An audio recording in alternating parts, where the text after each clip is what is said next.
Oh, hello there. As you can see from the title, this is going to be talking about the Dragon Age Mage-Templar conflict and whatnot.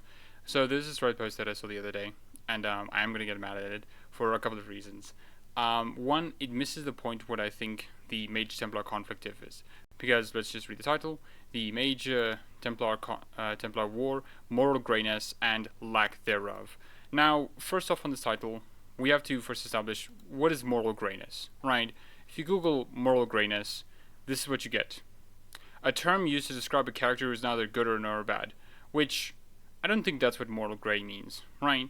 So if we look down, we get next link, the Ayn Rand Institute, the cult of moral greyness, which doesn't even talk about it. It's just like morality which made it possible and to which men now cling in panicky attempt. Okay, so like moral greyness as a word doesn't really exist in a sort of academic way. So what I think this is more talking about is a moral dilemma and an ethical dilemma, and these both have the same definition.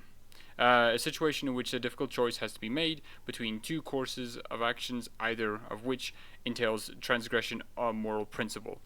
And same here. And the thing is, with these ones, they're are moral dilemmas and ethical dilemmas in Dragon Age. It's just that the Mage-Templar conflict isn't, because what they say here is a difficult choice made between two courses of action. So, obviously, with the Mage-Templar war, we have to ask what caused it. The mages being mistreated by the Templars. So then, what's the solution? What's the action that needs to be taken that can solve this issue? Well, it's a complicated solution, but there's only one solution to the conflict. So I'm going to be going through this one bit by bit, and then talk about the issues that it has and also the actual solution to the Mage-Templar conflict. So here we go. Most DA players tend to be pro-mage freedom, perhaps unsurprisingly, given they're a group of people who are locked into prisons from childhood, get hit with the choice of fight a demon or be lobotomized, and kept under watch by a group of people with the right to kill them. The conflict is definitely written with varying degrees of quality as a morally grey one, however, so this is the pro-mage viewpoint. So why is the pro-mage viewpoint vastly more popular? Well, it's vastly more popular simply because, and obviously to answer the question before we get to it, because it's more or less the right position to have on this conflict. Like, Templars are using their power over the mages, not in just ways, but in unjust ways. And additionally, the way that they're trying to get mages to not be evil or psychopathic is by demanding them to be so and not really giving them a avenue to be good, right? Like, that's the issue here, you know? So sorry, as I continue, I think the first issue lies in the two sides of the issue. It lies in the two sides of the issue in the first place, namely mages and Templars. We get loads of mages throughout the game, most of whom are apostates. The only pro-circle mages we get through the game are Wynne and Vivian, and the differences in how those two are treated by fans for their beliefs is a whole different post with material. When it comes to the Templars, however, we never actually get one. Alice is a former Templar who isn't too big on the chantry. Colin is a former Templar who seemingly had an entire redemption arc about mages off camera. Carver, who became a Templar, but you lose him in the comparison. Cassandra is the closest thing to a proper Templar we get in the games, but she's extremely critical of the Order and its handling. Again, that's not the issue here. Like, it's not representation from both sides, because when you get from both sides is you either get a companion who is really fucking dumb, is like, oh yeah, dudes, let us be anti-mage all the way, right? And then you get like reasonable, rational people, Alistair and Cassandra, who are like, yeah, there are some issues with the system that is imposed upon mages. Yeah, sure, that's the only perspective there. Even Wynne and Vivian share this perspective. Vivian less to an extent, but we'll get to her when we get to her. The most pressing issue is that we are often told and rarely shown that magic is extremely dangerous. Now, I do agree with this, that magic in Dragon Age and Dragon Age in general has never really been given its proper showcase. I think there are some examples in Dragon Age Origins and 2 and even Inquisition, but I can see where the desire for more is there. In Dragon Age Origins, you get a whole sequence in the in the Elven alienage in part of the city in Denerim, where you see demons and a lot of, fade meddling coming out of the place. And yeah, sure, that's literally showing the danger of magic, right? Same with Dragon Age 2. Dragon Age 2's whole case of how magic is so dangerous. So I can agree with this to some extent, because what we need more is seeing mages fall to demons without them being unwilling to do so.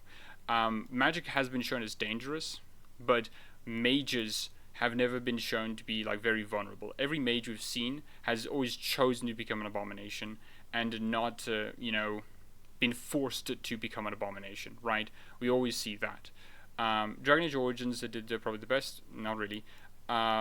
It's complicated. The Red Cliff quest line shows that one abomination is an incredibly dangerous thing, capable of whipping its entire time. I mean, like, Dragon Age 2 has done that as well, right? Same with Dragon Age Inquisition, right? When demons are about, it's shown to be a huge threat to everything surrounding it. I don't really think that's good.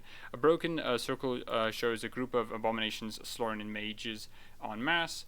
The Mage-Templar decision in the game isn't free all the mages or kill them all, though the latter option is decided colon. It's can we trust? Not really. Like, okay, when we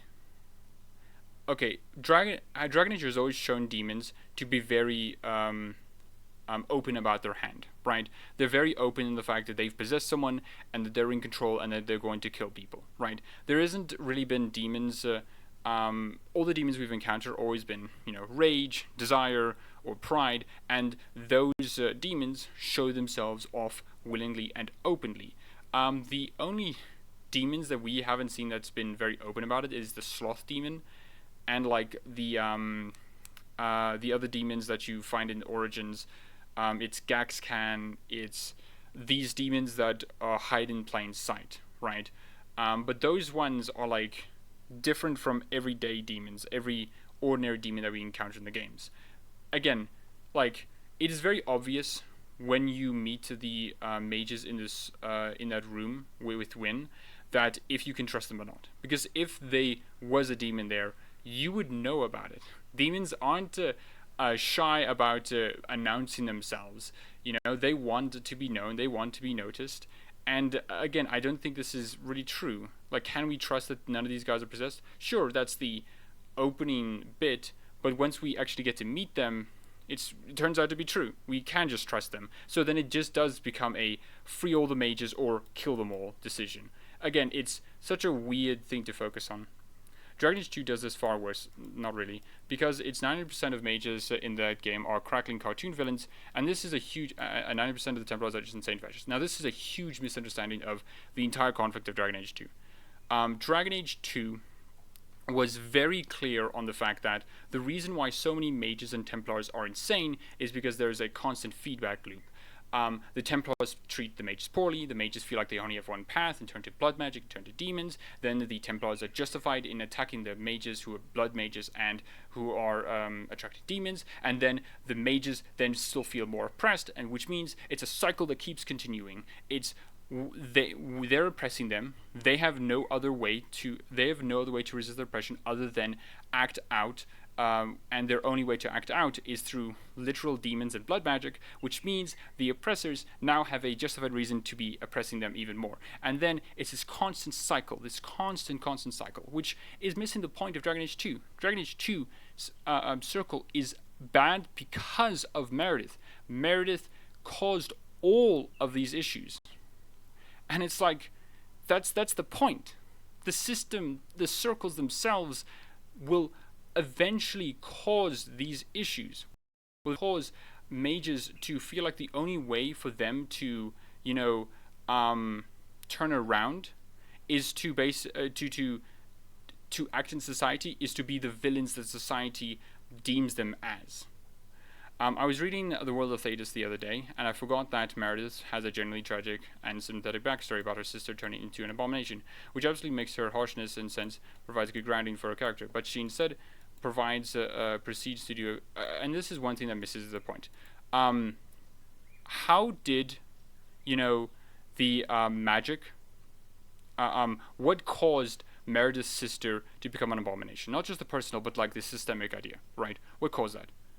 The circles, the system that is in place. It isn't just a, oh yeah, we have, just this one rogue mage. It's the circle themselves, the systems in place that caused mages to act out like this because they have no other avenue to be a good person. And Meredith turning into this is natural. And again, a villain having a sympathetic backstory is whatever. Okay, it's not a huge thing. It's not a big thing. It adds some depth and adds some character to them. But like ultimately, all I view Meredith's tragic backstory is contrast to her solution. Right? She is definitely justified in some dislike of mages. Same with Fenris. But both of them have unjust ways of expressing that. They're using their sympathy for a bad cause. The Kirkwall circle is oppressive to the point of being comical. That's the point. To the point where any and all possible nuance, it's... My guy, given that this is the game with most focus on Mage-Templar, again, seems to be missing the entire point of Dragon Age 2. It's shown how the circles can turn so bad and how these situations can irreparably explode. Templars caused the problems. It wasn't the mages who did this, it was the Templars who did this. Now, there's obviously mages have a unjustified amount of power. They can literally throw fireballs and summon demons at their will. They can do that. But when we're talking about the current situation as is, with the circles all established, it's the Templars who have all the power. And them using the power inappropriately caused all the issues with the mages. Like, that's the point,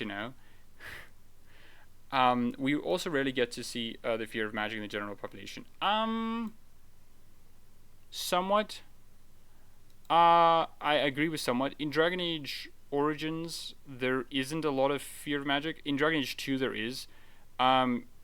You do get to see a lot of people's perspective on not liking magic, especially with the Templars there.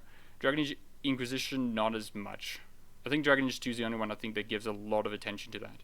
None of the characters really seem to bat an eye at the player being a mage. That is true. None of the games do that well. Even Dragon Age 2 does it a bit weird. You go to Cullen and it's like, nice staff. Where do you get it? Just a staff, But the lore that we get indicates that people are not. The Templar War missions of Inquisition sent Cerebos to a newly awakened mage to protect him from being straight up lynched in his town, but in the actual... I can agree with this. Though this doesn't, I think, help his broader point with the whole, morally grayness of it. Because, again, what's morally grey about this, right? The conflict isn't as cut as dry as mages good, Templars bad. It's not mages good, Templars bad. It's the circle, the system of the circle is bad, and the people who are opposing that system and want better system are good, right? This is such a very, very dumb way, a very baby-ish way of viewing the entire conflict, It's just people versus people instead of a system that caused these issues. But the game constantly presents it in the way, in that it doesn't, though. It doesn't. It's clear when in Dragon Age Origins, when you're playing the Mage Origin, and when you're talking with everyone is focusing on how not the Templars themselves, not the people who call themselves Templars. It's how the Chantry and how the, in quotes, big letters, Templars treat the mages. It's the system that affects them. It's not the people in that system. Vivian actually serves a most reasonable pro-circle viewpoint in the games, and people for some reason absolutely... Okay, so Vivian... her pro-circle viewpoint is not wrong, but it's lacking a lot of context that a lot of other circles have. Kirkwall is not an outlier, it's just the logical conclusion of all circles. Eventually they'll become a knight commander, like Meredith, in all circles, who will eventually do something similar to all of them. Because again, the system doesn't treat mages as, people. They treat them as dangerous things about to go off. And that's reasonable, right? Not calling them its or anything, or things. It's reasonable to consider mages a lot more dangerous because they have a lot of unjust power and power that's very easily accessed. And additionally, summoning demons makes it a lot easier for them to, have a lot more havoc on the world. Tevinter Imperium was a mage-led empire. And it's very clear to see the issues of a mage-led empire, Instead of just having the normal, oppressive empire, now you have, a super oppressive empire. Because now this empire uses, thousands of slaves for blood magic, It's it's made even worse. The whole conquering and enslaving things. And, yeah, it's reasonable to consider that the mages, being that, should be treated with caution. But the circles and the chantry don't treat them with caution, they treat them as things, as objects, as unnatural forces that need to be chained. That's the issue there. Because if a person feels like they are not a person and then they're an object, they're a thing, they're gonna think like that eventually. And when they think like that eventually, they're going to behave like that. So mages being treated like they're about to go off, they're going to go off eventually. And that's the issue with the circles.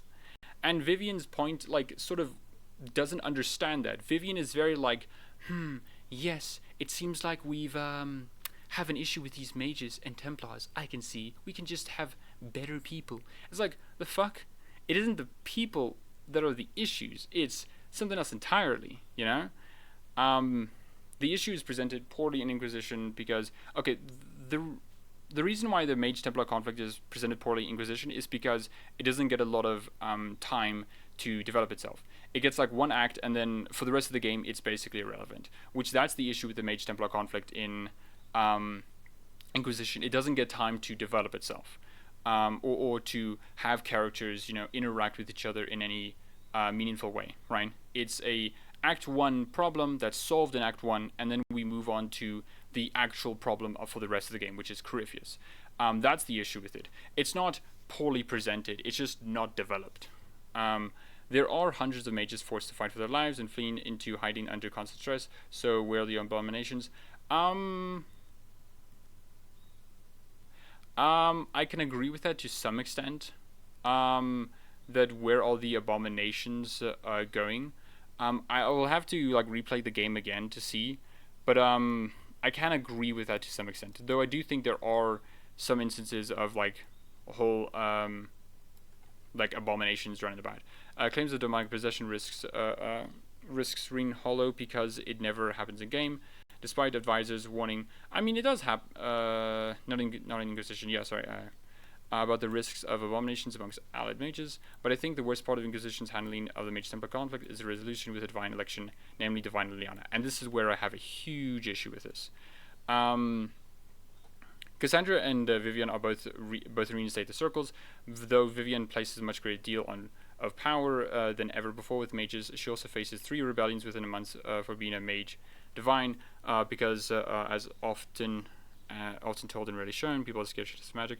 I don't really think it's more her being a mage divine, or her being a mage is what causes the issue. It's her being a divine and a mage. The divine is not a mage. That's been tradition, and that's the issue of Vivian's rule. If Vivian, even Cassandra and Liliana have faced issues with their them being divines, it's just Vivian being a mage also has issues with it, because it's not her being a mage, it's her being a mage and divine.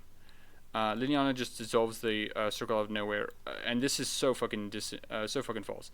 Liliana doesn't dissolve the circle. She does, but there is something that takes in its place.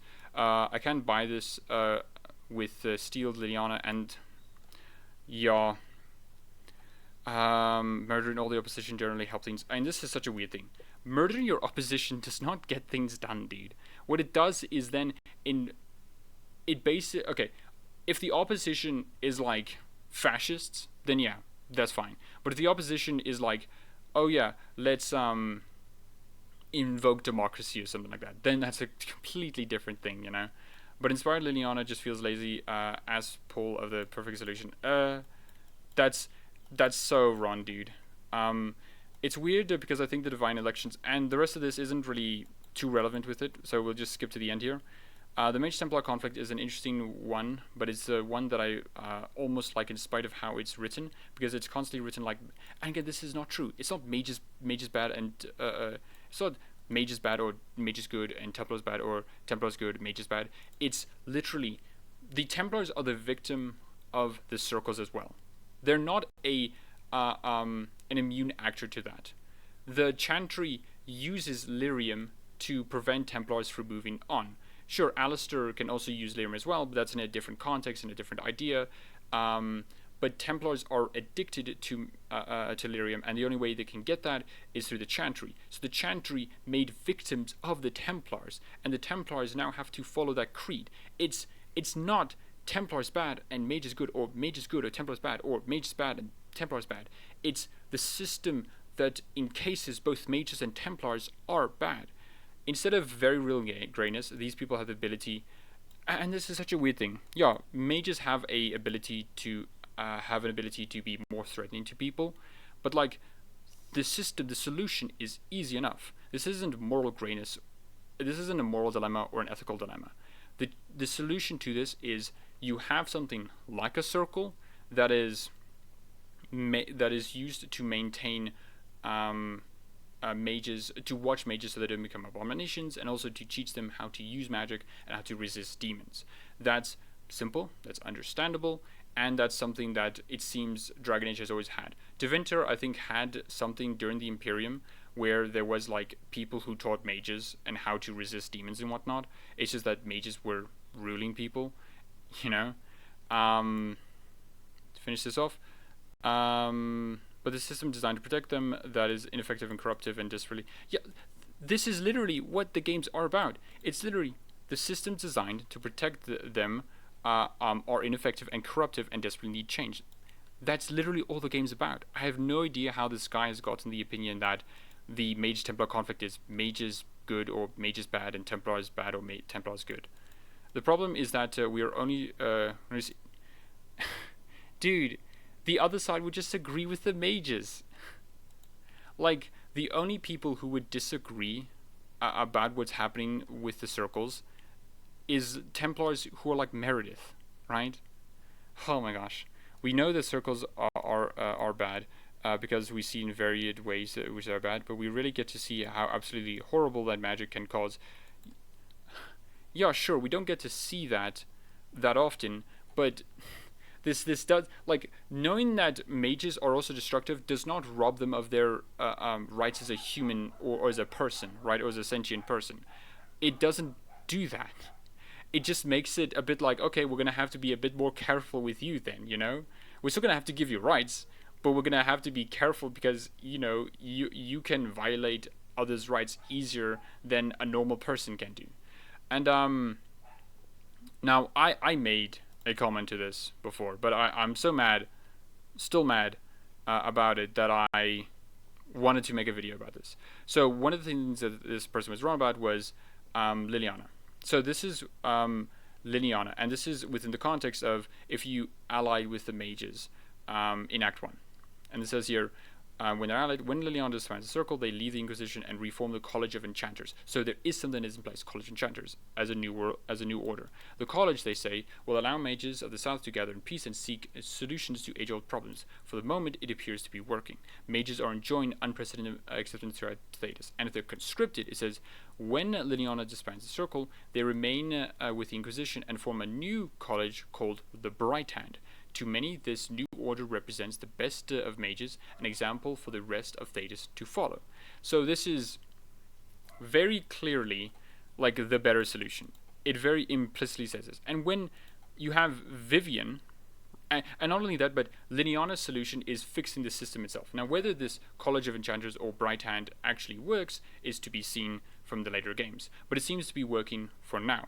It seems to be fixing the system, which is treating mages as inherently evil or inherently dangerous objects, instead of just saying like, okay, they're people, and give them solutions to that, give them reasons to be good. And then you have Vivian, who literally says, when they're allied, In the end, they refuse Vivian's invitation to join the Circle of Magi, and instead reform the College of Enchanters as a new order. This reaction from the new Divine is instantaneous, a war to dissolve the college before it begins. Some mages surrender, only others return to the Inquisition. Either way, the new Circle stands strong with it.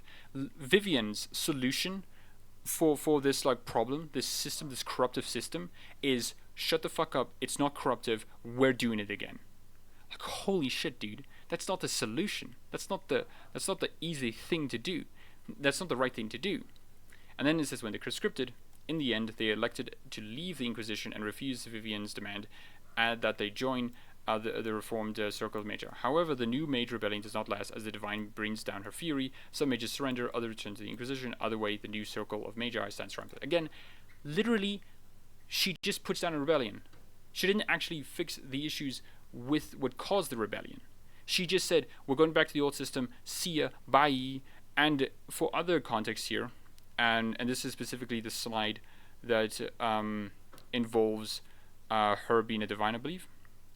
To the surprise of many, she reinstates the Circle of Magi and creates a Templar order firmly leashed to her hand.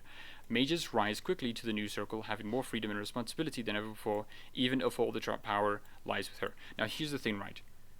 When Vivian dies, because she will die, what happens? Who will be the next divine? Will the next divine use this for good or for bad? And that's the thing. Why are you leaving the fact that the freedom that the circles have, that it says here, why are you leaving that up to one person, who the next person could be literally Meredith or someone who wants to backslide on what Vivian did? And it'll be easy to do because it's all leashed to her hand and all the power lies with her.